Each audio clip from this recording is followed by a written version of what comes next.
गीतं गायामः।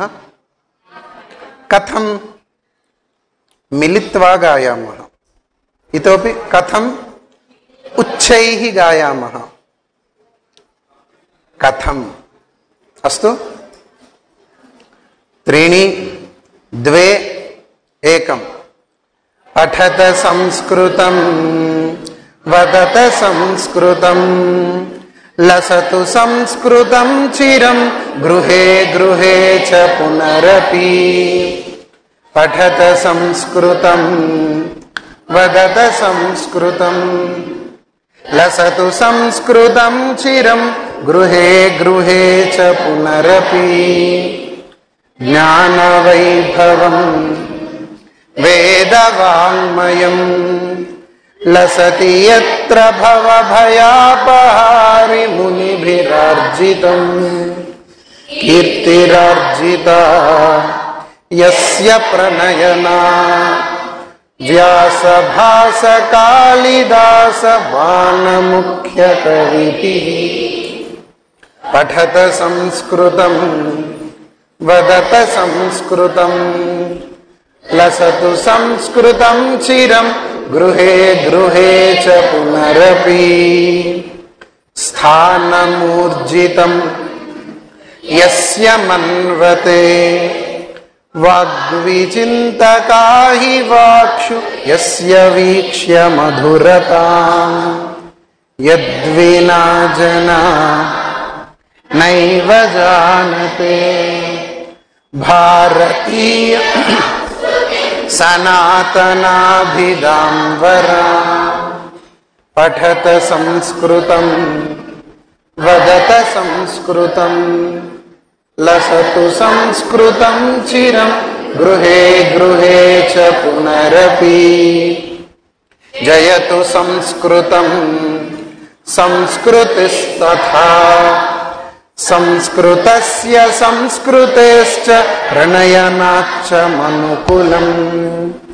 जयतु संस्कृतं जयतु मनुकुलम्। जयतु जयतु संस्कृतं जयतु जयतु मनुकुलम्। जयतु जयतु संस्कृतं जयतु जयतु मनुकुलम्। पठत संस्कृतं वदत संस्कृतं लसतु संस्कृतं चिरं गृहे गृहे च पुनरपि। गृहे गृहे च पुनरपि। गृहे गृहे च पुनरपि। కొత్త పాట.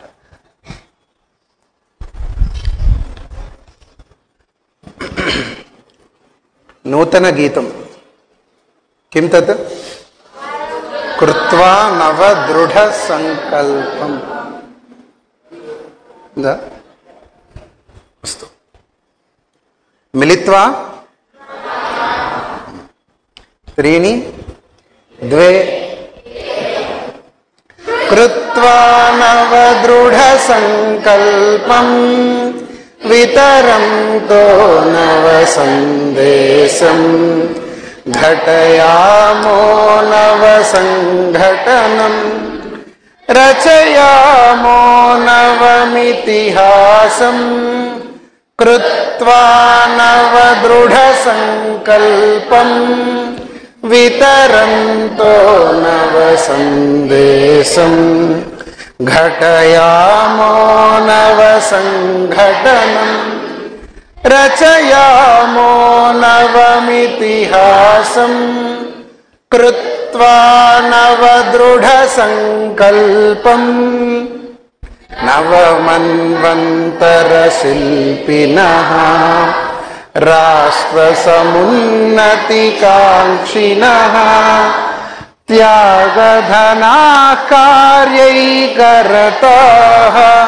कृतिनिपुणा वयमविषन्नाः।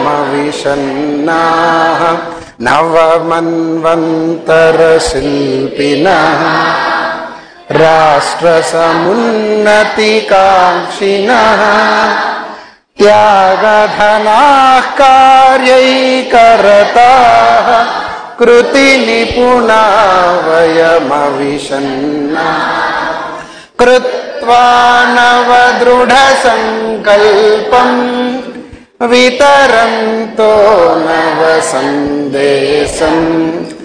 घटयामो नवसङ्घटनम् रचयामो नवमितिहासम् कृत्वा नवदृढसङ्कल्पम् भेदभावनां निव्रासयन्तः दीनदरिद्रान् समुद्धरन्तः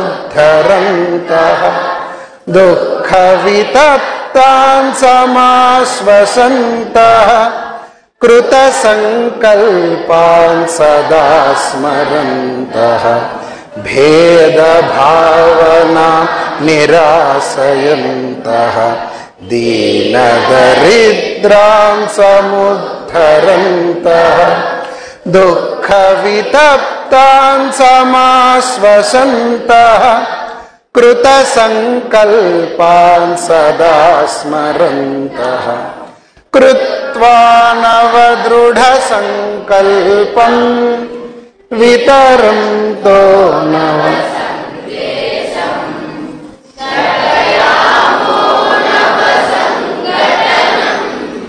रचयामो नवमितिहासम् कृत्वा नवदृढसङ्कल्पम्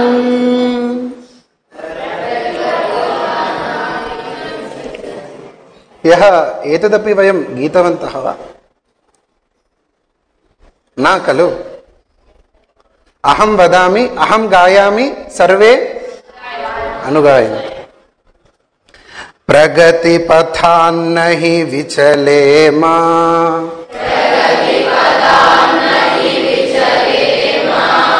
प्रगतिपथान्न हि विचलेमा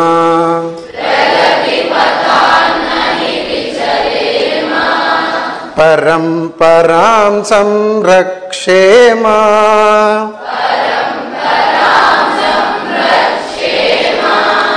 परम्परां संरक्षेमा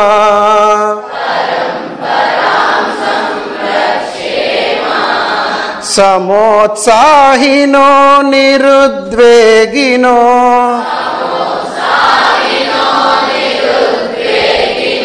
समोत्साहिनो निरुद्वेगिनो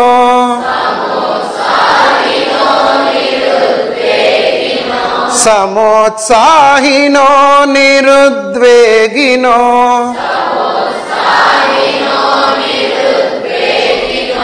नित्य निरंतर गतिशीलाः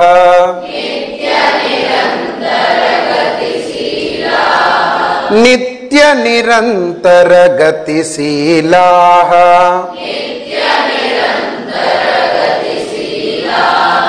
नित्य निरंतर गतिशीलाः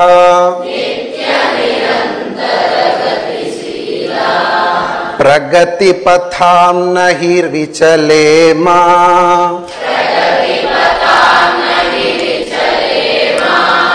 प्रगतिपथां न हि विचलेमा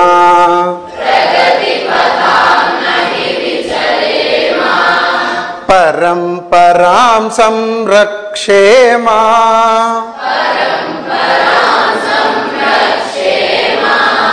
समोत्साहिनो निरुद्वेगिनो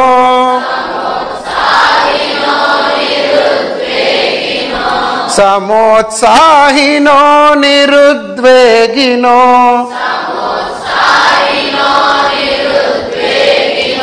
नित्य निरंतर गतिशीलाः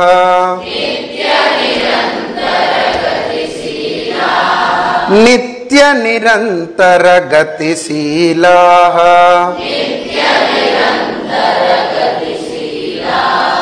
कृत्वा नवदृढसङ्कल्पम् वितरन्तो नवसन्देशम् घटयामो नवसङ्घटनम् रचयामो नवमितिहासम् कृत्वा नवदृढसङ्कल्पम् कृत्वा कृत्वा नवदृढसङ्कल्पम्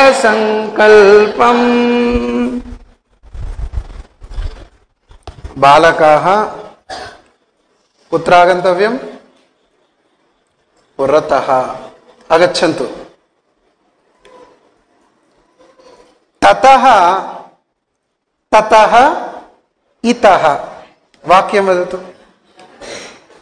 बालकाः ततः इतः आगतवन्तः। ततः इतः నిన్న చెప్పుకున్నాం కదా, ఇతః తతః. గణేశः అత్ర ఉపవిశతు.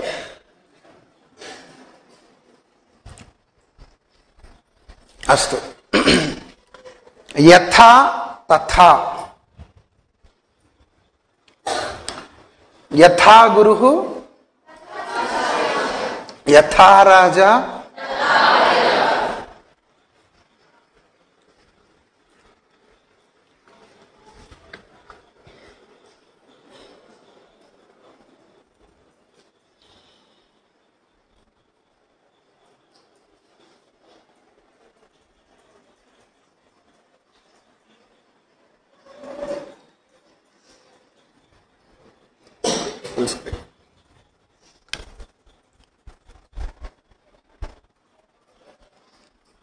చ కూడా చెప్పుకున్నాం కదా. కాశీం అయోధ్యాం చ చాయం క్షీరం చ.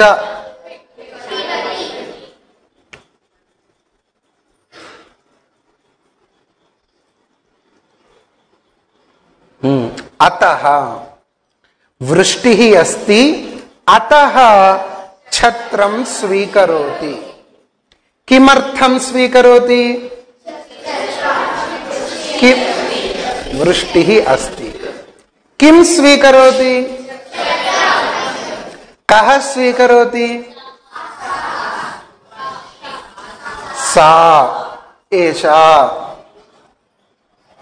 युवती. शैत्यमस्ति अतः स्वेदकं धरति. किं धरति? कः धरति? सः.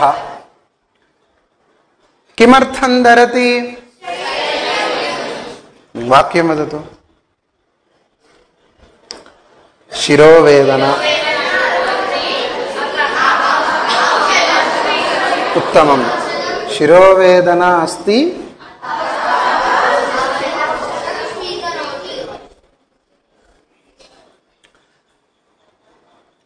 बालकः वार्तालापं करोति अतः न शृणोति न अवगच्छति. किं न अवगच्छति? संस्कृतं पाठः न अवगच्छति. किमर्थं न अवगच्छति? वार्तालापः करोति. सत्यं? सत्यं खलु? एतदपि अवगतं खलु? अतः ज्वरः अस्ति अतः औषधं स्वीकरो. विद्यालयः न गच्छति.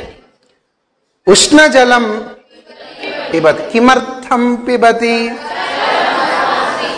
अतः. एतदपि अवगतम्.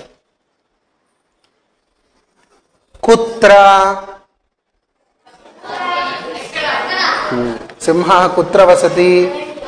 अरण्ये एव वसति. वने वसति. वने एव वसति. जले वसति वा? न. गृहे वसति वा? न. उद्यानवने वसति वा? अरण्ये एव वसति. वने एव. लघु बालकः किं तत्? रोटिका पूरी किमपि खादति वा? किं न खादति. क्षीरम् एव. अस्तु. जले एव. स्वीकरोति वा?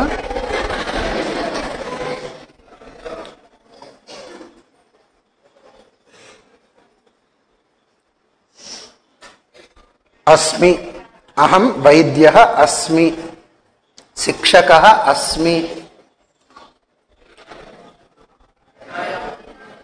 गायकः अस्मि। एतदपि अवगतम्। नेक्स्ट,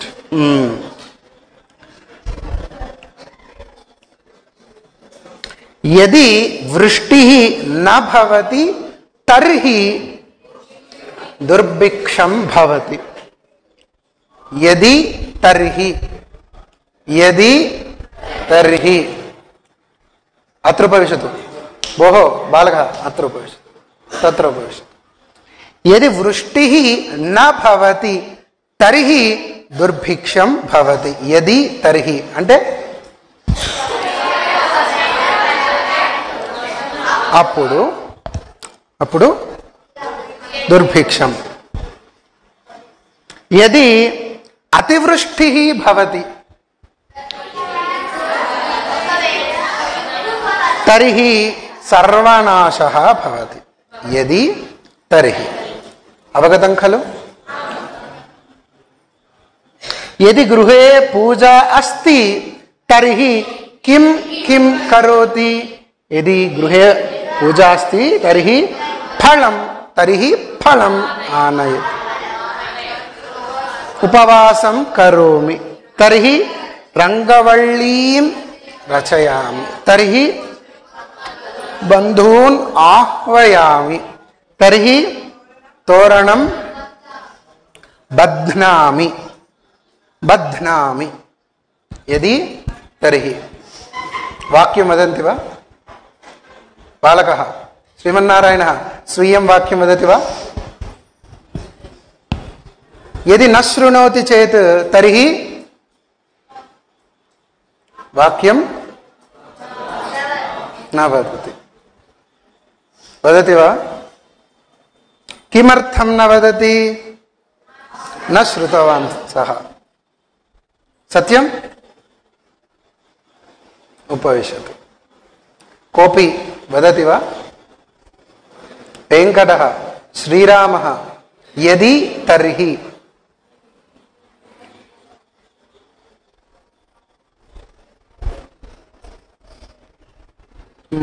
श्रीरामः वदति वा? बालिकाः अपि वदतु।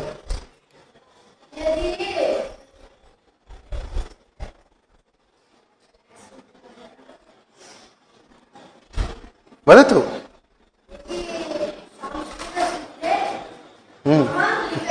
अहं लिखामि।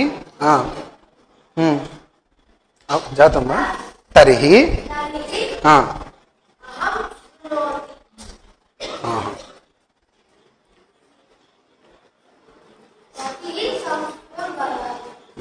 यदि अहं सम्यक् लिखामि तर्हि सम्यक् వదామి। సరిగ్గా వింటే సరిగ్గా చెప్పగలుగుతాను, సరిగ్గా వింటే ఇలాగే చెప్తాను, వినకపోతే ఇలాగే చెప్తాను। వదతు।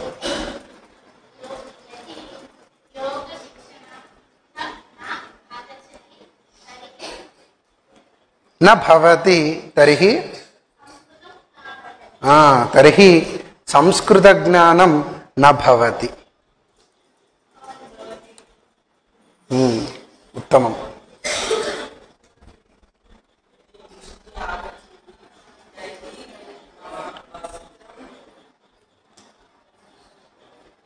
जलमयं भवति। यदि वृष्टिः आगच्छति तर्हि मम वस्त्रं जलमयं भवति। उत्तमम्। यदि तर्हि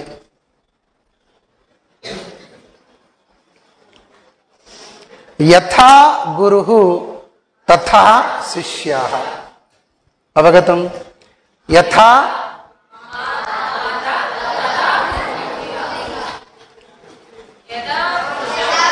वृक्षः तथा फलम्। रमेशः, सः रमेशः, रमेशः 5 वादने उत्तिष्ठति। कदा उत्तिष्ठति? प्रश्नः कदा? रमेशः सार्धपञ्चवादनतः सार्धषड्वादनपर्यन्तं योगासनं करोति। सार्धपञ्चवादनतः सार्धषड्वादनपर्यन्तं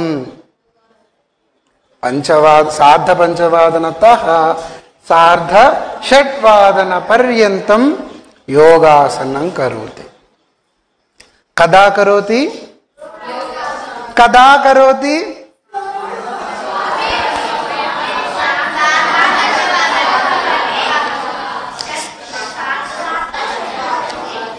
सम्यक् शृणोतु। రమేషः చెప్పేది విన్నాక ఇప్పుడు ఆన్సర్ కరెక్ట్గా వస్తుంది. నేను చెప్తున్నప్పుడే చెప్పేసావు అనుకో, నేనేం చెప్తున్నా నీకు అర్థం కాదు కదా. రమేషः सार्धपञ्चवादनतः सार्धषड्वादनपर्यन्तं योगासनं करोति। तः पर्यन्तं। अधुना वाक्यं वदतु।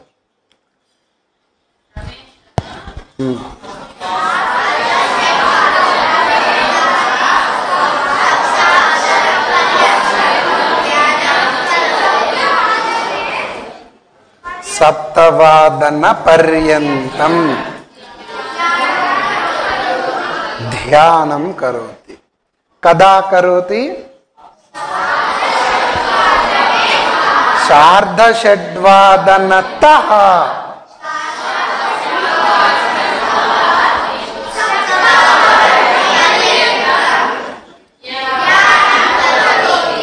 अवगतम्? उत्तिष्ठतु। वाक्यं वदतु। रमेशः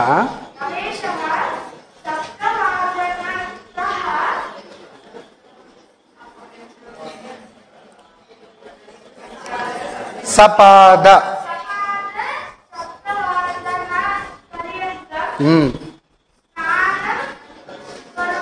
स्नानं करोति। 15 निमिषेषु स्नानं करोति सः। उत्तमम्। अनन्तरं बालिकासु वाक्यं कृष्ण वदति वा? उत्तिष्ठतु। रमेशः षड्वादनतः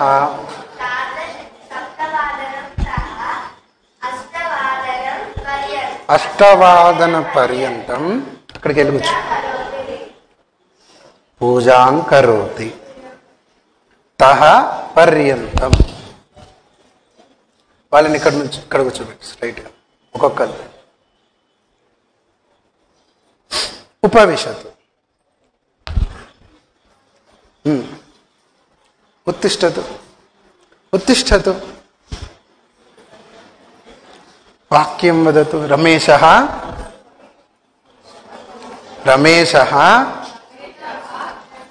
अष्टवादनतः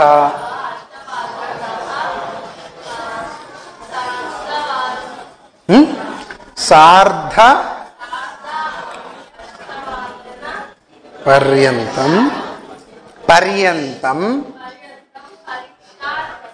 पत्रिका पठति। पत्रिका लिखति वा? न्यूस् पेपर् रास्तारा? लिखति। किं लिखति? कदा लिखति? शृणोतु भोः। अष्टवादनतः कः लिखति पठति? रमेशः पठति। कदा पठति? अष्टवादनात् सार्धाष्टवादनपर्यन्तं। कदा पठति? किं पठति? कदा, कः, किं? अवगतम्? उपविशतु। पुनः अर्थमవుతుందిగా? बालकः उत्तिष्ठतु। उत्तमम्, उत्तिष्ठतु। वाक्यं वदतु। రమేశः అష్టవాదనతః నవవాదన పర్యంతం స్వీకరోతి. ఉత్తమం. ఉపవిశతు. ఉత్తిష్టతు.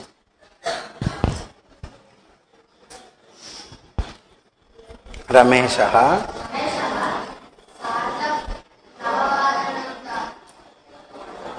पर्यन्तमस्ति वा किमपि तत्र? रमेशः सार्धनववादने गच्छति. न पश्यति, गच्छति खलु. उपविशतु. उत्तिष्ठतु. उत्तिष्ठतु. वाक्यं वदतु.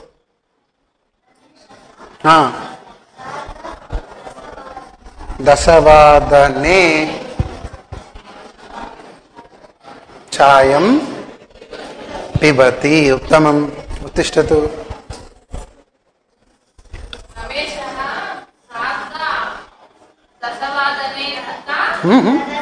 दशवादनतः पंचवादन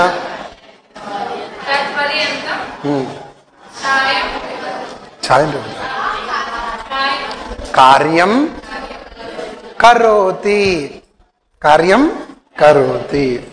पुनः एकवादनतः सार्धेकवादनपर्यन्तं खादति. षड्वादने आगच्छति. अस्तु, पर्याप्तम्. अद्य आरभ्य प्रतिदिनं ध्यानं करोमि. अद्य आरभ्य అంటే अद्य आरभ्य प्रतिदिनं अहं ध्यानं करोमि. अद्य आरभ्य प्रतिदिनं पत्रिकां पठामि. अद्य आरभ्य अहं कोलाहलं न करोमि. अद्य आरभ्य अहं क्षीरमेव पिबामि, चायं न पिबामि. अद्य आरभ्य अहं क्षीरमेव पिबामि. अद्य आरभ्य प्रतिदिनम् अहं संस्कृतेनेव नास्तु संस्कृतमपि वदामि, पठामि. अद्य आरभ्य. अवगतम्? स्वीयं वाक्यं वक्तुं शक्यते? वेङ्कटः उत्तिष्ठतु. वेङ्कटः अद्य आरभ्य संस्कृतेनेव वदति. न वदतु.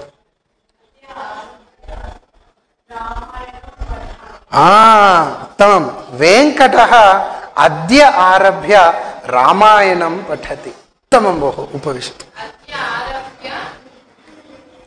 माता वदति किमपि.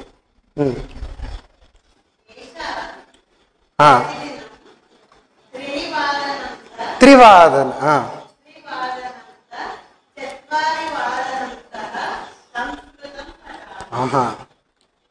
एते त्रिवादनतः चतुर्वादन पर्यन्तं संस्कृते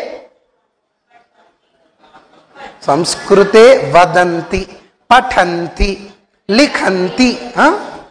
संस्कृतेनेव गायन्ति अपि. गायन्ति च. उत्तमम्. अद्य आरभ्य श्रीमन्नारायण वदति वा? उत्तिष्ठतु. दक्षयज्ञं शृणोमि. अद्य आरभ्य श्रीमन्नारायणः दक्षयज्ञं शृणोति. उत्तमं. भोः. पश्यामि. वदतु.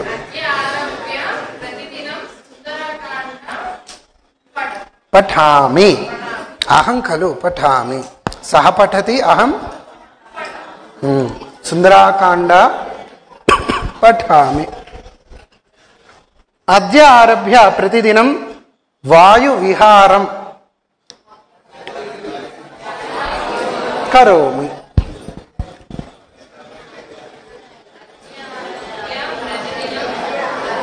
పూజాం కరోమి. ఆరభ్య అవగతం. అద్యారభ్య. శ్రీరామः వదతు.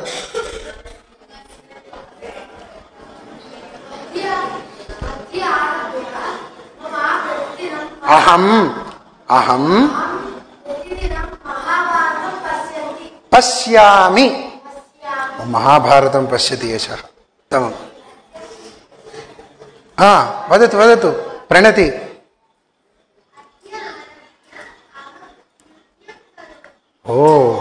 అద్య ఆరభ్య ప్రణతి నృత్యం కరోతి.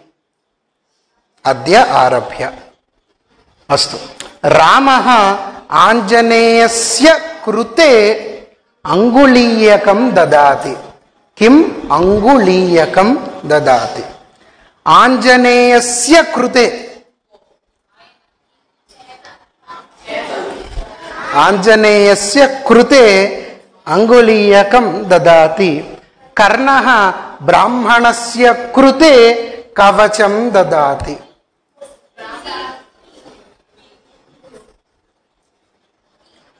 కి కి కర్ణః బ్రాహ్మణస్య కృతే కవచం దదాతి. ఆంజనేయస్య కృతే రామः అంగుళీయకం దదాతి. అహం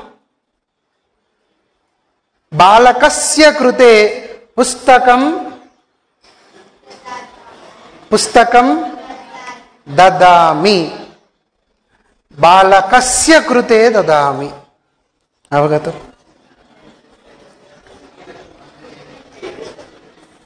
రమేశः గోపాలస్య కృతే మధురం దదాతి. రమేశः శిక్షకస్య కృతే సుధాఖండః చాక్ పీస్. రమేశः శిక్షకస్య కృతే సుధాఖండః దదాతి. అత్ర పశ్యతు. రమేశः వైద్యస్య కృతే ధనం దదాతి. దదాతి ఖలు. కస్య కృతే? వైద్యస్య కృతే.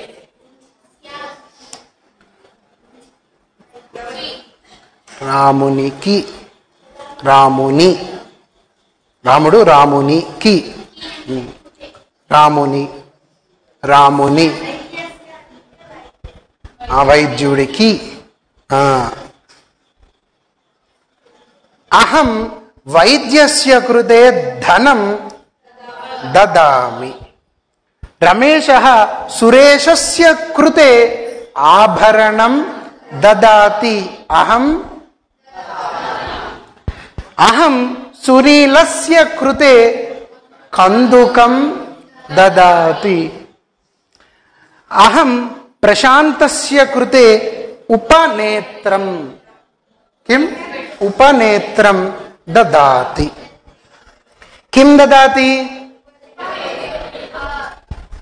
ఉపనేత్రం దదాతి. కస్మై దదాతి?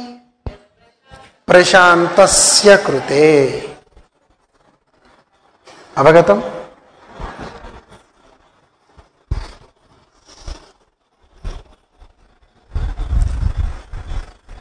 ఆంజనేయస్య. ఆంజనేయః సీతాయాః కృతే. స్త్రీలింగం మళ్ళీ. ఆంజనేయః సీతాయాః కృతే అంగుళీయకం దదాతి. రామः ఆంజనేయస్య కృతే అంగుళీయకం దదాతి. ఆంజనేయः సీతాయాః కృతే. సీత స్త్రీలింగం, స్త్రీ కదా. సీతాయాః కృతే అంగుళీయకం దదాతి. రామः ఆంజనేయస్య కృతే. భేదం అర్థమైందా? అవగతం? నావగతం.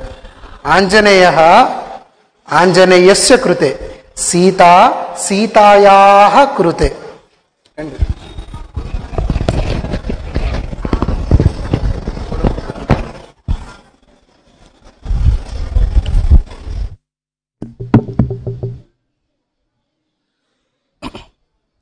సర్వవేదార్థతత్వజ్ఞం వేదార్థప్రతిపాదకం పురాణసారసర్వజ్ఞం కృష్ణం వందే జగద్గురుం. ఓం అస్మద్గురుభ్యో నమః. మనం 9 రోజులుగా సంస్కృత పాఠం నేర్చుకుంటూ వస్తున్నాం. అంటే అసలైనటువంటి భారతీయ ఆత్మే కాదు, అసలు భాష, అన్ని భాషలకు తల్లి భాష అయినటువంటి సంస్కృతాన్ని అధ్యయనం చేయడానికి కూడా ఎంతో పూర్వజన్మ సుకృతం ఉండాలి. అందులో ఏమాత్రం సందేహం లేదు. ఈ సంస్కృత భాషని దేవభాష అంటారని మీ అందరికీ తెలుసా? డివైన్ లాంగ్వేజ్ ఎందుకని అంటారు?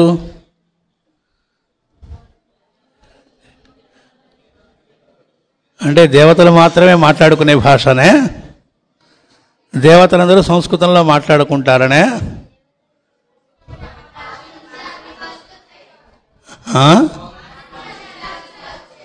ఇంతమంది మాట్లాడితే నాకు అర్థం కాలేదు. ఒకళ్ళు లేచి మాట్లాడండి.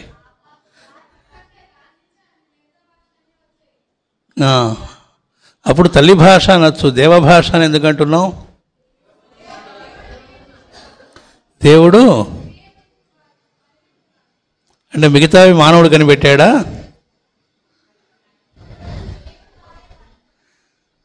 దేవుడు వాడే భాష. ఓకే, అంటే దేవుడికి వేరే లాంగ్వేజ్లో మాట్లాడ్డా? నాకు డౌట్ వచ్చింది, అందుకని వచ్చి మిమ్మల్ని కనుక్కుందాం. 9 రోజులుగా క్లాస్ వింటున్నారు కదా, మరి మీ దగ్గర తెలుసుకుందాం. నాకు రోజు డౌట్ వస్తూ ఉంది, మరి సంస్కృతం దేవభాష అయితే మన తెలుగు దయ్యాల భాషనా? మనం అలా ఒప్పుకోలేం కదా. మరి భాగవతం పోతన తెలుగులో ఇచ్చాడు, మరి దయ్యాల భాష ఎలా అవుతుంది? దాని మధ్యలో ఆయనకు ఓ చోట తట్టకపోతే పరమాత్మే వచ్చి పూరించాడని కూడా మనం చెప్పుకోవడం ఏంటి, సత్యం అది. మరి అలా అంటప్పుడు సంస్కృతం ఒకటే దేవభాష ఎలా అయింది?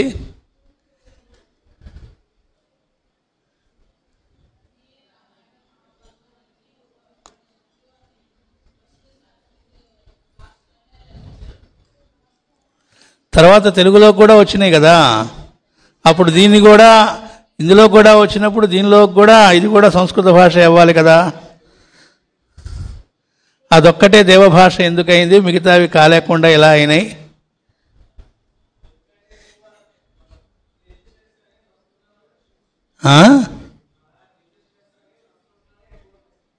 రాసుండొచ్చు. సంస్కృతంలో పరమభూత గ్రంథాలు కూడా ఉన్నాయి, మీకు తెలియకపోవచ్చు.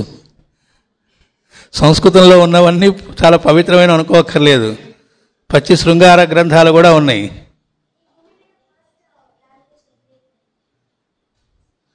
భూమి మీద లాంగ్వేజ్ సృష్టించబడింది కాబట్టి అది డివైన్ లాంగ్వేజ్ అనేద్దామా? మనం ఏదన్నా చెప్పేటప్పుడు అంటే తప్పు చెప్పారని కదా, ధైర్యంగా చెప్పడమే కావాలి. మనకు కావలసిన ఆన్సర్కి అది ఎక్కడైనా సరిపోతుందా లేదా అంటే మనమే ఎవరో ప్రూఫ్ కాదు, మనకి లోపల అవును ఇది కరెక్ట్ అంటే అని అనిపించాలి. ఎవరో చెప్పారు కాబట్టి కాదు, మనకు తెలియకపోవచ్చు, కానీ అది విన్న తర్వాత 100% ఇది ఆన్సర్ అంటే ఇదన్నమాట అని.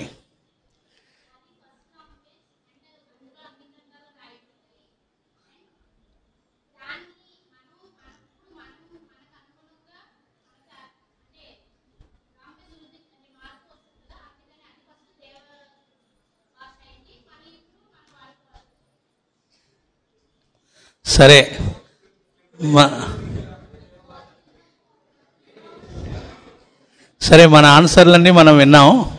మాస్టర్ ఈకే గారు ఏం చెప్పారో చూద్దాం. ఇంకా ఇప్పుడు ఆన్సర్స్ అయిపోయింది, టైము 5 minutes, ఇంకా ఉన్నది కొద్ది సమయమే కాబట్టి అది కూడా ఆయన క్లాస్ని నేను తీసుకోవటం, అలాగే మీరు పాఠం నేర్చుకోవడానికి వచ్చిన మీ టైంని కూడా తీసుకోవటం, కాబట్టి ఎక్కువ వేస్ట్ చేయకూడదు. ఈకే గారు ఏం చెప్పారో చూద్దాం. ఈకే గారు చెప్పారంటే ఆయన సొంతంగా చెప్పారని కాదు, అసలు ఉన్నదేదో ఆయన దాన్ని మనకు ఆముక్త మాల్యద అన్న గ్రంథంలో దీనికి ఆన్సర్ ఇచ్చారు, ఆ ఉపన్యాసం చెబుతూ ఆ గ్రంథానికి. మానవత్వం నుంచి దివ్యత్వానికి తీసుకువెళ్ళేటువంటి దాన్ని సంస్కృతము అంటారు అని చెప్పారు. అలా ఏది అయితే తీసుకెళ్తుందో దాన్ని సంస్కృతం అంటారు. సమ్యక్కృతం సంస్కృతం, సంస్కరించేది. సంస్కరించడం అంటే మినరల్ కింగ్డమ్ నుంచి ప్లాంట్ కింగ్డమ్కి, అక్కడి నుంచి యానిమల్ కింగ్డమ్, అక్కడి నుంచి హ్యూమన్ కింగ్డంలోకి అడుగు పెట్టాం. అయితే హ్యూమన్ కింగ్డంలోకి అడుగు పెట్టాం కానీ పూర్తిగా మానవత్వ లక్షణాలు మనలో పూర్తిగా వికసించినాయా? మనకు మాస్టర్ గారు క్లాసులో చెబుతున్నారు కదా, ట్రయాంగిల్ వేసి ఇన్స్టింక్ట్స్ మనకి వాటికి తేడా లేకుండా జంతువులకి ఎలా ఉన్నాం, వాటిల్లో నుంచి ఎట్లా మనం మానవత్వ లక్షణాల్లోకి రావాలి అని. అయితే మాస్టర్ గారే ఇంకో చోట ఇచ్చిన ఆన్సర్ ఏంటంటే పరిపూర్ణ మానవత్వమే దైవత్వము అని చెప్పారు. దీన్ని మనకి మల్లాది పున్నయ్య శాస్త్రి గారు మాస్టర్ గారు ఇచ్చిన దీని గురించి వివరించారు సువర్ణ సోపానములు అన్న గ్రంథ వ్యాఖ్యానంలో. అంటే మనలో ఉండే మానవత్వ లక్షణాలు 100% వికసిస్తే గనక అన్నీ దాన్నే దివ్యత్వము అంటారు. అంటే డివినిటీలోకి అడుగుపెట్టడం, దివ్యత్వ లక్షణాల్లోకి. అలా ఎవరైతే అలా అడుగుపెట్టడం ఉంటుందో దాన్ని సంస్కృతం అంటారు, ఆ మీడియంని. అంటే దీన్ని బట్టి సంస్కృతం అంటే అసలు భాష కాదు, అది ఒక ప్రక్రియ. మానవత్వం నుంచి దివ్యత్వాన్ని ఎదగటాన్ని సంస్కృతం అంటారు. అయితే అలా సంస్కరింపబడ్డానికి ఎక్కడైనా ప్రపంచంలో ఏ భాషలో ఉన్నప్పటికీ అలా మనం సంస్కరింపబడాలి అంటే మనకు తెలియాలిగా ముందు ఎట్లా ప్రవర్తించాలి, ఏ ఏ సాధనలు చేస్తే ఆ స్థితికి మనం ఎదుగుతాం అనేటువంటి విషయాలు ప్రపంచంలో ఏ భాషలో ఇచ్చినా దాన్ని కూడా సంస్కృతం అని అంటారు. అంటే అది తెలుగు భాషలో ఉండొచ్చు, ఇంగ్లీష్లో ఉండొచ్చు, అరబిక్లో ఉండొచ్చు, ప్రపంచంలో ఏ భాషలో ఉన్నా. రోజు మనకి మాస్టర్ గారు ఉదయాన్నే చెబుతున్నది ఇంగ్లీష్ పుస్తకంలో నుంచి కదా, the laws of right relationship అనే పుస్తకం ఆంగ్ల గ్రంథం అది. కానీ అందులో ఉన్నవి ఆచరిస్తే మనం వచ్చే స్థితి ఎక్కడికి వస్తాం? దివ్యత్వ స్థితికి. నిజంగా అందులో అవన్నీ ఆచరించడం అనేటువంటిది పట్టుబట్టి కాకుండా సహజంగా ఆ స్థితిలోకి మనం ఏ రోజునైతే వస్తామో అప్పుడు మనం ఉన్న స్థితిని దివ్యత్వము అంటారు. మరి ఆ ఇచ్చినదంతా ఇంగ్లీష్లో ఉంది కదండి, మన దృష్టిలో అది ఇంగ్లీష్ అవ్వచ్చు, కానీ దాన్ని ఏమంటారు? సంస్కృతం. అలాగే పోతన భాగవతంలో ఆయన ఏమి ఇచ్చాడో దాన్ని మనం అనుష్ఠించామనుకోండి, దానివల్ల దివ్యత్వంలోకి అడుగు పెట్టగలమా లేదా? అంటే అర్థం అప్పుడు అది తెలుగులో అని మనం అనుకున్నప్పటికీ దాన్ని సంస్కృతం అంటారు. దీనికి కూడా మాస్టర్ గారే ఆయన కుర్రవాడిగా జస్ట్ లెక్చరర్గా, ఆయన చదువు అయిపోతూనే లెక్చరర్గా ఉద్యోగం వచ్చేసింది. హిందూ కాలేజీలో పనిచేస్తున్నప్పుడు 1950sలోనే ఆ రోజుల్లో కాలేజీల్లో ప్రతి సంవత్సరం కూడా అక్కడుండే లెక్చరర్స్, అక్కడుండే పిల్లలు, వాళ్ళు వీళ్ళు ఇద్దరూ కూడా కలిపి ఆర్టికల్స్, గేయాలు అన్నీ రాసి సంవత్సరానికి ఒకసారి సావనీరని రిలీజ్ చేసేవాళ్ళు. అలా రిలీజ్ చేసినటువంటి ఒక దానిలో ఆయన స్టేట్మెంట్ ఒకటి పున్నయ్య శాస్త్రి గారు చదివి మొట్టమొదటగా ఆయన మూవ్ అయింది ఆ స్టేట్మెంట్ చదివిన ఆయనే శ్రీకృష్ణ గురుచరణ సన్నిధిలో ఇచ్చారు. ఏమిటి ఆ స్టేట్మెంట్ అంటే, సాహిత్యాన్ని గురించి సంస్కృత మహాకవులు ఎంతోమంది డెఫినేషన్లు ఇచ్చారు. అవన్నీ ఇస్తూ దాంతోపాటు మాస్టర్ గారి డెఫినేషన్ కూడా అందులో ఇచ్చారట. మామూలుగా ప్రాచీన కవులు ఇచ్చినటువంటి డెఫినేషన్లు కాకుండా ఇంకెవరిది దానిలో ఇంక్లూడ్ చెయ్యరు, కానీ మాస్టర్ గారిది అద్భుతంగా ఉండడంతో ఇంక్లూడ్ చేసి ఆ సావనీర్లో అక్కడ మేనేజ్మెంట్ వేశారు. అందులో ఉన్నది ఏమిటి అంటే, మానవత్వం నుంచి దివ్యత్వానికి తీసుకువెళ్ళేదే సాహిత్యము అని.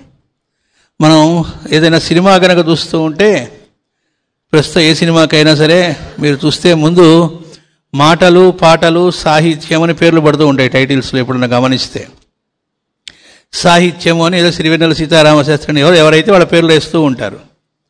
అంటే అక్కడ సాహిత్యం అంటే ఆ పాటల యొక్క రచన ఎవరు చేశారు అని, సినిమాల్లో ఉండే పాటలవి. మరి ఆ పాటలలో ఉన్న సాహిత్యం మానవత్వం నుంచి దివ్యత్వానికి మనల్ని తీసుకెళ్తుందా?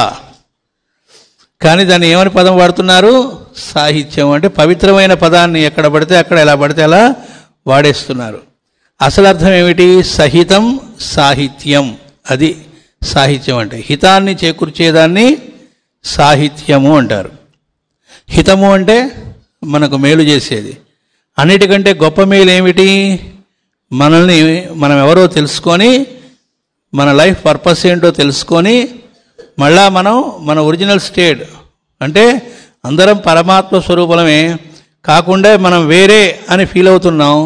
ఈ స్థితి నుంచి మళ్ళా మనం కూడా అందులోని భాగమే అని ఏదైతే ఆ ఒరిజినల్ స్టేట్కి మనం ఎక్స్పీరియన్స్ చెందడం, సహజ స్థితిలోకి వెళ్ళడం ఉందో అది నిజమైన హెల్ప్ అవుతుంది మనకు ఎవరైనా చేస్తే. అందుకే స్వామి వివేకానంద ఒక స్పీచ్లో అంటారు, ఒక ఉపన్యాసంలో, spiritual help is the greatest help అన్నాడు ఆయన.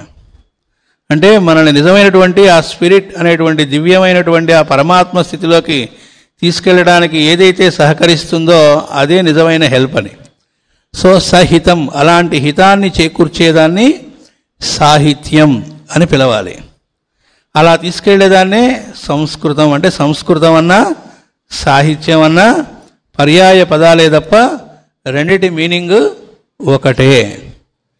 కాబట్టి ఇది కేవలం ఒక లాంగ్వేజ్ నేర్చుకోవడం కోసం మాత్రమే క్లాస్ అనుకోవద్దు. ఎందుకు పెట్టారు మధ్యలో ఇది, మిగతా క్లాసులకి దీనికి అనుసంధానం లేనట్టుగా, ఇదేదో అవన్నీ కూడా సంస్కృత భాషలో ప్రాచీన గ్రంథాలు ఉన్నాయి కాబట్టి అని కాదు. మనల్ని సంస్కరించడం అంటే అర్థం కేవలం కొద్దిపాటి సంస్కారం రావడం అనేది కాదు. అసలు లైఫ్ పర్పస్, గోల్ ఏదైతే ఉందో అలాంటి స్పిరిచువల్ బీయింగ్గా నిజంగా మనం తయారవ్వడానికి ఏదైతే ఉందో దాన్నే సంస్కృతం అంటారు. అయితే ఈ సంస్కృత భాషలో వ్రాసినటువంటి గ్రంథాలన్నిటికీ కూడా ఒక విశేషం ఉంది. మనం ఏదైనా మంత్రశాస్త్రం అంటారు, మనం కథల్లో వింటూ ఉంటాం, వాళ్ళు ఇలా శపించారు, లేకపోతే వీళ్ళు ఈ మంత్రం చదవగానే, దివ్యాస్త్ర మంత్రం చదవగానే అస్త్రం ప్రయోగించబడింది, ఇలాంటివన్నీ వింటూ ఉంటాం. అంటే అర్థం వాటికి చాలా మహిమాశక్తి ఉన్నాయనేగా. అది ఎట్లా ఏర్పడింది, వాటికి ఆ శక్తి ఎంత ఇదిగా ఉంది అంటే ఇది ఎంత సైంటిఫిక్ స్ట్రక్చర్ ఈ భాష అనేది కూడా విడిగా లాంగ్వేజ్ పరంగా మనం భాష పరంగా చూసినా ఎలాంటిదంటానికి మాస్టర్ గారి దగ్గర శిక్షణ పొంది ఆయన విద్ద ఈ మంత్రశాస్త్రాన్ని నేర్చుకున్నటువంటి జీలన్ శాస్త్రి గారు అనేటువంటి ఆయన గ్రంథంలో ఒక ఉదాహరణ ఇచ్చారు దీని గురించి. ఆయన లలితా సహస్రనామానికి రాసిన వ్యాఖ్యానంలో, అంటే ఈకే గారు ఇచ్చిన నోట్సే అదంతా కూడా, దాన్నే ఆయన గ్రంథంగా ఆయన పేరుతో ముద్రించడం జరిగింది. దానిలో ఒక చోట ఎంత కట్టుదిట్టంగా ఉంటుంది ఈ భాష అనేది ఇచ్చారు. అది ఉదాహరణకి గమనించండి. ఒక వ్యక్తి మాటని మిస్యూజ్ చేస్తూ ఉంటే గురువు గారికి తప్పుగా ప్రవర్తిస్తున్నాడని చెప్పి చూసినా వినకపోతే ఒక్కసారిగా ఆయన ఏదో ఒక మంత్రాన్ని ఉచ్చరిస్తే అతని వాక్కు పడిపోయింది, అంటే మూగివాడైపోయాడు. మళ్ళా వాడు కొన్నాళ్ళైన తర్వాత పద్ధతిగా జీవిస్తాను అని చెప్పి ఆయన్ని రిక్వెస్ట్ చేస్తే, అంటే మాటలతో కాకపోయినా సైగలతో ఆయనకు అర్థమై మళ్ళీ ఆయన ఇంకొక మంత్రాన్ని ఉచ్చరిస్తే వాడికి మళ్ళా వాక్కు వచ్చిందిట. అయితే ఈ ముందు చదివిన మంత్రానికి ముందు కొన్ని బీజాక్షరాలు ఉంటాయి, తర్వాత చదివిన మంత్రానికి కొన్ని బీజాక్షరాలు ఉంటాయి. ఒక్కో బీజాక్షరం అంటే తెలుసు కదా, ఐం అని, హ్రీం అని, క్లీం అని, ఓం అని ఇలా చదువుతాం కదా. అయితే కొన్నిటికి 3 అక్షరాలు, కొన్నిటికి 5 అక్షరాలు ఇలా ఉండుంటాయి. ఎన్ని అక్షరాలు ఉన్నప్పటికీ దానిలో మళ్ళా హార్ట్ లాంటిది ఒక అక్షరం ఉంటుంది ఆ మంత్రానికి. ఉదాహరణకి ఆయన చదివినటువంటి ఒక మంత్రం వల్ల అతని వాక్కు పడిపోయింది. ఆ చదివిన మంత్రంలో ఉండే బీజాక్షరం, మూల బీజాక్షరం హార్ట్ లాంటిది ఏదైతే ఉందో అది ఐం. అంటే ఉత్త ఐం అంటే పడిపోలే, దాంతోపాటు ముందు వెనక కొన్ని బీజాక్షరాలు ఉన్నాయి, తర్వాత మంత్రం కూడా ఉంది. జస్ట్ దాని వరకు మీకు తెలియజేస్తున్నాం. సరే, ఆ తర్వాత మళ్ళీ వాడు కొన్నాళ్ళు అయిన తర్వాత నమ్మకం కలిగి గురువు మళ్ళీ అతనికి వాక్కు వచ్చేట్టు చేశాడు. అప్పుడు వాడిన వాటిల్లో మళ్ళీ చాలా బీజాక్షరాలు ఉంటాయి. వాటిల్లో ఒక బీజాక్షరం హార్ట్ లాంటిది ష్ఠా. ఏంటది? ష్ఠా. ఇప్పుడు చూడండి, ఐం అని ఉచ్చరిస్తున్నప్పుడు మన పెదవులు ఏమైనాయి? మూతపడ్డాయి, అంటే వాక్ దిగ్బంధనం జరిగింది. ఈవెన్ ప్రొనౌన్సియేషన్లో కూడా గమనించవచ్చు. ష్ఠా అన్నప్పుడు ఓపెన్ అయ్యింది. ఇంత మాత్రమే కాదు, దీని స్ట్రక్చర్ గమనిద్దాం. ఐం అన్నప్పుడు దాన్ని విడగొడితే ఐ ప్లస్ అంటారు. ఈ ఐని మళ్ళా విడగొడితే ఆ ప్లస్ ఏ. విడిగా ఆల్రెడీ అలాగే ఉంది. ఈ ఏని విడగొడితే ఆ ప్లస్ ఈ ఈజ్ ఈక్వల్ టు ఏ. ఇప్పుడు టోటల్గా మీరు గమనిస్తే ఐం అన్నదాన్ని విడగొడితే ఏమేమి వచ్చినాయంటే ఆ ప్లస్ ఈ ప్లస్ ఈజ్ ఈక్వల్ టు ఐం. ష్ఠ అన్న అక్షరాన్ని మీరు గమనిస్తే ఇష్ ప్లస్ ఇఠ్ ప్లస్ ఆ. ఈ ఇష్ని మళ్ళా విడగొడితే ఇస్ ఇహ్. అంతకుముందు ఆల్రెడీ ఇఠ్ అలాగే ఉంది, ఆ అలాగే ఉంది. టోటల్గా ష్ఠ అంటే ఇస్ ఇహ్ ఇఠ్ ఆ. దీనికి ఇది విరుగుడు కదా, లాక్ అండ్ కీ కదా. గమనించండి, మొదటి దానిలో ఐం అన్న దానిలో 3 వొవెల్స్ ఉన్నాయి, ఇక్కడ 1 వొవెల్ ఉంది. రెండో దానిలో ముందు దానిలో అన్న దగ్గర 1 కన్సోనెంట్ ఉంది, ఇక్కడ ఎన్ని కన్సోనెంట్స్ ఉన్నాయి? 3 ఉన్నాయి. అంటే ఇది 3:1, ఇది 1:3. అంటే మీరు ఒక లాక్ ఓపెన్ చేయాలంటే ఈ బయట ఏ రకంగా ఉంటుందో దానికి ఆపోజిట్గా లోపల ఉంటుంది. అప్పుడే కాదు దానిలోకి ఇమిడి బయటకు వచ్చేది. అర్థమైందనుకుంటా. ఎంత జాగ్రత్తగా ఈ మంత్రశాస్త్రం అనేది ఉచ్చరిస్తున్నప్పుడు ప్రొనౌన్సియేషన్లో కూడా మూతపడడం, ఓపెన్ అవ్వడం జరిగింది.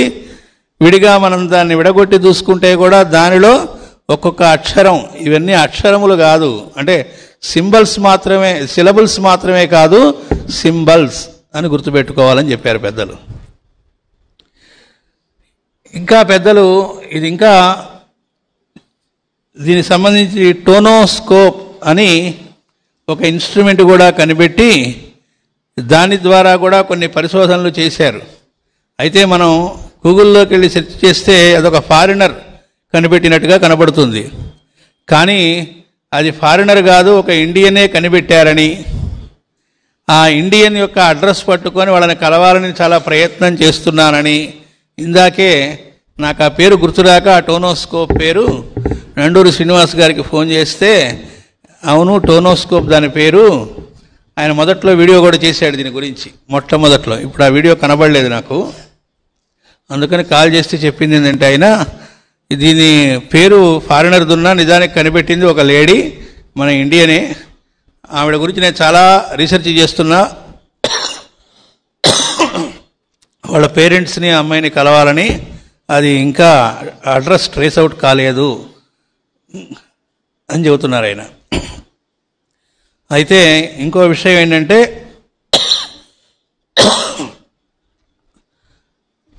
మన ఓంకారాన్ని ఉచ్చరించడం, అలాగే లలితా సహస్రనామాన్ని షణ్ముఖ శర్మ గారు, సామవేదం షణ్ముఖ శర్మ గారు ఒకసారి ఒక ప్రవచనంలో చెప్పిన విషయం ఇది.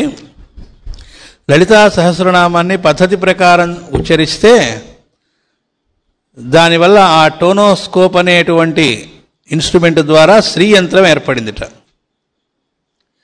ఎలాగైతే మనం ఒక మాలిక్యులర్ స్ట్రక్చర్ అనేటువంటిది రకరకాల వస్తువులకి, పండ్లకి వేస్తామో, అట్లా అదొక మాలిక్యులర్ స్ట్రక్చర్గా భావించి దాన్ని డెవలప్ చేస్తే లలితాదేవి మూర్తి కూడా వచ్చింది అని చెప్పి ఆయన చెప్పారు.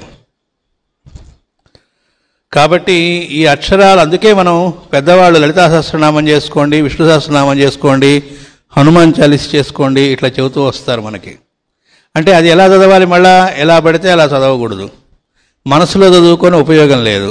వీలైనంత వరకు మొదట్లో పెద్దగా ఉచ్చరిస్తూ దాన్ని మనం వింటూ, టీవీ చూస్తూనో ఏదో ఇవాళ హోంవర్క్ రోజు పారాయణ పెట్టుకున్నాను కాబట్టి అయిపోవాలి అని లాగించడమో కాకుండా చక్కగా దాన్ని పద్ధతి ప్రకారం ప్రొనౌన్స్ చేస్తూ దాన్ని అంటూ వింటూ చేస్తే అప్పుడు ఆ రకమైనటువంటి ఎనర్జీ అనేది, మాస్టర్ గారు ఉదయం కూడా మనకి చెప్పారు నిన్న, బయట ఎక్కడో లేదు మనలోనే ఉంది అని.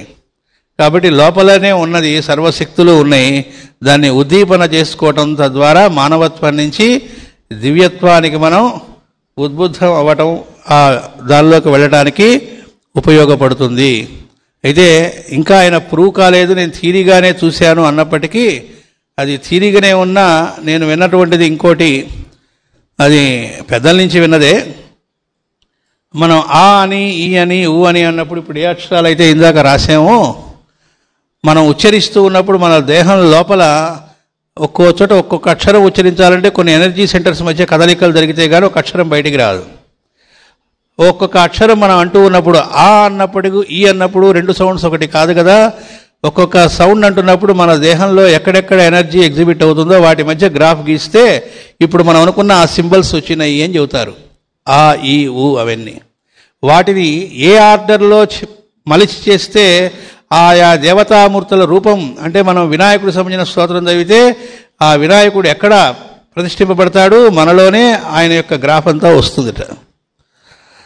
అట్లా మనలో ఆ ఆవిష్కరించుకోవటం అనేటువంటిది, ఆ దేవతామూర్తుల్ని మనలోకి ఆవిష్కరించుకోవటం అనేటువంటిది చేసుకోవటానికి పింగళుడు అనేటువంటి ఆయన ఛందోశాస్త్రాన్ని అనేటువంటిది ఇచ్చి ఛందోబద్ధంగా ఎట్లా ఇదని ఇవ్వటం ద్వారా ఈ మహర్షులందరూ కూడా ఆ ఛందోబద్ధంగా వ్రాయటం జరిగింది. కాబట్టే ఈ సౌండ్స్ను బట్టే మనం ఒక మాట మాట్లాడుతూ ఉంటే వాడు ఎన్నాళ్ళు బ్రతుకుతారో ఆయుష్ చెప్పచ్చు. ఒక మాట మామూలు మాటలు మాట్లాడినా వాడు ఎంతటి సంస్కారవంతుడో చెప్పేయచ్చు. రాముడి దగ్గరికి హనుమంతుడు వచ్చినప్పుడు మామూలు మాటలు మాట్లాడినా ఇతను 4 వేదాలు తెలిసినవాడు, 3 వేదాలు తెలిసినవాడు, లక్ష్మణ గమనించు అంటాడు. మాట్లాడింది మామూలు మాటలే. అలాగే అనంతాచార్యుల వారు ఈకే గారి ఫాదరు జస్ట్ రైలు యొక్క పట్టాల ధ్వని తేడా గమనించి ఆయన వెంటనే ఈ పట్టాలు తప్పబోతోంది ఇన్ని కిలోమీటర్ల దూరంలో చెప్పేశాడు ఆయన. అలాగే ఒక ఆకుకూరలు అమ్ముకునే ఆవిడ ఇంటి ముందు నుంచి వెళుతూ ఆవిడ యొక్క గొంతు కేక విని ఆవిడ పిలిచి మొత్తం కొనేసేసి ఆవిడ ఇంటికి వెళ్ళి అర్జెంటుగా వెళ్ళమని చెప్పారు. పక్కనున్న వ్యక్తి అడిగితే ఇంకాసేపట్లో ఆవిడ మరణించబోతోంది అని చెప్పారు. ఎలా తెలిసింది? ఈ టోన్ను బట్టి, స్వరాన్ని బట్టి, స్వరశాస్త్రము అంటారు. కాబట్టి అట్లాంటి పరమ దివ్యమైనటువంటి దానికి లీడ్ చేసేటువంటిది అలాంటి భాషల్లోకి అడుగుపెట్టడం అనేటువంటిది మాస్టర్ గారి అనుగ్రహం వల్ల దానిలో మనందరం కూడా ప్రవేశపెట్టబడ్డాం. ఇక్కడితో ఆగకుండా తర్వాత దీన్ని మనందరం కూడా కంటిన్యూ చేస్తూ చక్కగా అట్లాంటి మానవత్వం నుంచి దివ్యత్వానికి ఎదిగేటువంటి మార్గంలో పయనించదము గాక. వాసుదేవ.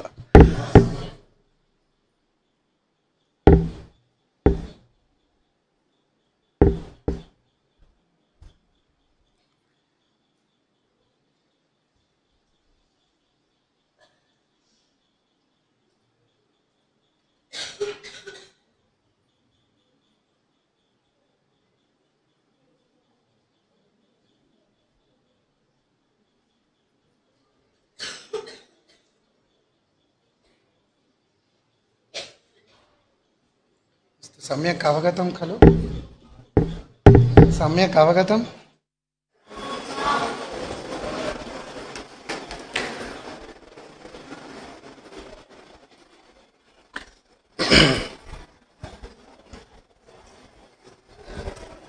అస్తు తర్హి సంస్కారవంతాః భవామః. సంస్కారవంతాః భవామః.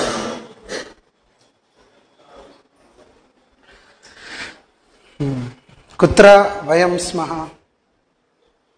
ఎక్కడున్నాం? అత్రేవ. ఆంజనేయస్య కృతే సీతాయాః కృతే.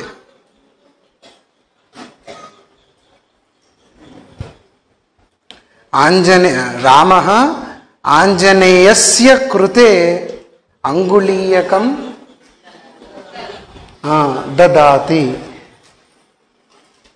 ఆంజనేయః సీతాయాః కృతే అంగుళీయకం దదాతి. సీతాయాః ఆంజనేయస్య.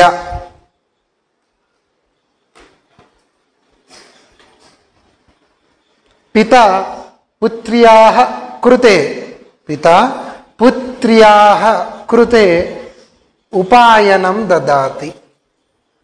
కిం తత్? ఉపాయనం. కస్మై దదాతి? పుత్ర్యాః కృతే. కః దదాతి? కః దదాతి? పితా. కిం దదాతి? ఉపాయనం. కః? పితా. కిం? కస్మై? క్రియా. ఏవమేవ సీతాయాః కృతే, శిక్షికాయాः కృతే, వైద్యాः కృతే, నర్తక్యాः కృతే, గీతాయాः కృతే, సుశీలాయాः కృతే. సుశీలాయాः కృతే. అవగతం? రమేశः వైద్యాయాः కృతే ధనం దదాతి, గీతాయాः కృతే కందుకం దదాతి. కః దదాతి? కిం దదాతి? కస్మై దదాతి? గీతాయాः కృతే. అస్తు. తర్హి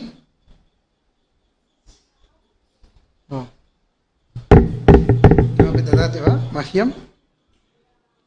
अस्तु, श्वः मिलामः. कुत्र मिलामः? कुत्र मिलामः? कुत्र?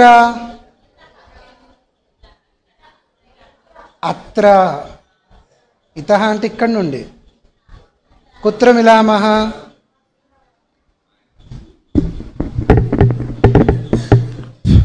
कुत्र मिलामः? अत्र मिलामः. कदा मिलामः? त्रिवादने. त्रिवादनतः चतुर्वादनपर्यन्तं मिलामः, पठामः. कथं मिलामः? कथं ఎలా? श्रद्धया. उत्तमम्. अस्तु. वासुदेव वासुदेव वासुदेव. राम राम.